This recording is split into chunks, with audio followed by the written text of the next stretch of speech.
Hi friends, പാറോസ് വ്ലോഗിൻ്റെ പുതിയൊരു വീഡിയോയിലോട്ട് എല്ലാവർക്കും വീണ്ടും സ്വാഗതം. ഞാനിന്ന് വന്നിട്ടുള്ളത് ദോശയുടെ കൂടെയും ഇഡലിയുടെ കൂടെയൊക്കെ കഴിക്കാൻ പറ്റിയ നല്ലൊരു ചമ്മന്തിപ്പൊടിയുടെ റെസിപ്പിയുമായിട്ടാണ്. വളരെ ഈസി ആയിട്ട് ഇത് തയ്യാറാക്കാം. കുട്ടികൾക്കൊക്കെ വളരെ ഇഷ്ടപ്പെടും.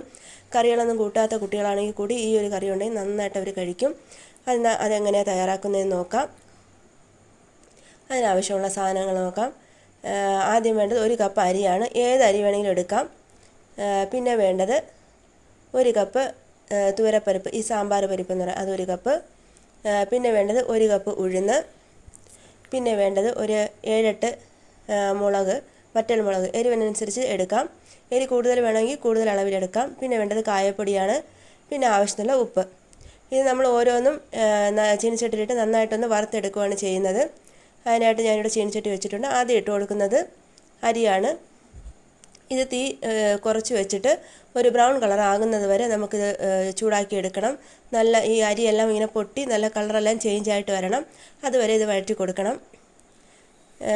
നന്നായിട്ടിത് വറുത്തെടുത്തിട്ടുണ്ട്.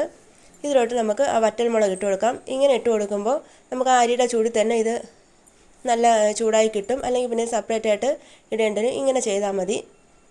ഈ സമയത്തെല്ലാം തീ നന്നായിട്ട് തന്നെ കുറഞ്ഞിരിക്കണം. ഇപ്പോൾ ഏകദേശം ഇതെല്ലാം നല്ല കളറെല്ലാം മാറിയിട്ടുണ്ട്. അത് മാറ്റാം. ഇനി അടുത്തതായിട്ട് നമുക്ക് ഉഴുന്ന് പരിപ്പിട്ട് കൊടുക്കാം. ഓരോന്നായിട്ട് തന്നെ ഇട്ട് കൊടുക്കണം. ഒരുമിച്ചിട്ട് എല്ലാം കൂടെ വറുത്തെടുക്കരുത്. ഓരോന്നിൻ്റെ വറുക്കുന്നതിൻ്റെ ടൈം വ്യത്യസ്തമാണ്. ഇതും അതുപോലെ കളർ ചേഞ്ച് ആവുന്നത് വരെ ചെയ്ത് കൊടുക്കണം. തീ നന്നായിട്ട് തന്നെ കുറഞ്ഞിരിക്കണം. ഇതുപോലെ ഇത് ഉണ്ടാക്കി വയ്ക്കുവാണെങ്കിൽ നമുക്ക് ഇഡലിയും ദോശയൊക്കെ ഉണ്ടാക്കുന്ന സമയത്ത് നമ്മൾ വേറെ കറി ഉണ്ടാക്കാൻ വേണ്ടിയൊന്നും ടൈം എടുക്കത്തില്ല. ഇത് ഏകദേശം ഒന്ന് കുക്കായി നല്ലപോലെ ബ്രൗൺ കളറായിട്ട് വന്നിട്ടുണ്ട്. കരിഞ്ഞു പോകരുത്. ഇത് നമുക്ക് മാറ്റാം. ഇതും അതിൻ്റെ കൂട്ടത്തിൽ ഇട്ട് കൊടുത്തിട്ടുണ്ട്. ഇനി അടുത്ത് നമുക്ക് തുവരപ്പരപ്പാണ് ഇട്ട് കൊടുക്കേണ്ടത്. ഇതും അങ്ങനെ തന്നെ ചെയ്യണം. തീ കുറച്ച് വെച്ച് വേണം വറുത്തെടുക്കണം. അതും ഏകദേശം ഒന്ന് കുക്കായിട്ട് വരുമ്പോൾ നമുക്ക് കുറച്ച് കുരുമുളക് ഇട്ട് കൊടുക്കണം. ഒരു 1/4 ടീസ്പൂൺ കുരുമുളക് മതി. ഇതില്ലെങ്കിലും കുഴപ്പമില്ല. ഇടുമ്പോൾ ഇത്തിരി ടേസ്റ്റ് കൂടുതലാണ്. പിന്നെ ഒരു 1/2 ടീസ്പൂൺ മുളക് പൊടിയും കൂടി ഇട്ട് കൊടുത്തിട്ടുണ്ട്.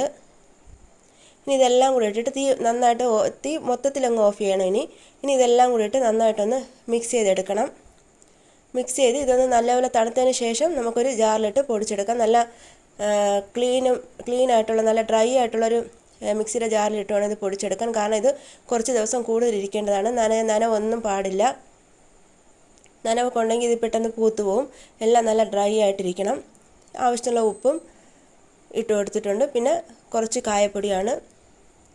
ഒരു 1/4 ടീസ്പൂൺ കൂടുതലുണ്ട് കായപ്പൊടി ഇട്ട് നന്നായിട്ട് ഇത് പൊടിച്ചെടുത്തിട്ടുണ്ട്. നല്ല ഫൈനായിട്ട് പൊടിക്കണമെന്നില്ല.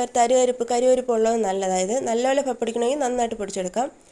ഇനി ഇതിലോട്ട് നമുക്ക് കുറച്ച് വെളിച്ചെണ്ണയും കൂടെ ചാലിച്ച് വേണം നമുക്ക് ഇഡലിയൊക്കെ കഴിക്കുന്ന സമയത്ത് എടുക്കേണ്ടത്. അല്ലാതെ ബാക്കി നമുക്കൊരു ഡ്രൈ ആയിട്ടുള്ള ഒരു ബോട്ടിലിൽ അടച്ച് സൂക്ഷിക്കാം. ആവശ്യത്തിന് മാത്രം എടുത്ത് ഇതുപോലെ എണ്ണ ചാലിച്ച് നമുക്ക് എടുക്കാം.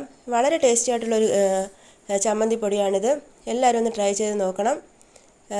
നിങ്ങളുടെ അഭിപ്രായങ്ങളൊക്കെ കമൻറ്റ് ബോക്സിൽ ഇടണം. എൻ്റെ ചാനൽ ഇതുവരെ സബ്സ്ക്രൈബ് ചെയ്തിട്ടില്ലെങ്കിൽ സബ്സ്ക്രൈബ് ചെയ്യണം. ലൈക്ക് ചെയ്യുക, ഷെയർ ചെയ്യുക, കമൻറ്റ് ചെയ്യുക. ഇതുപോലെ ഒന്ന് ചെയ്ത് നോക്കിയിട്ട് ഫീഡ്ബാക്ക് അറിയിക്കുക. Thank you for watching.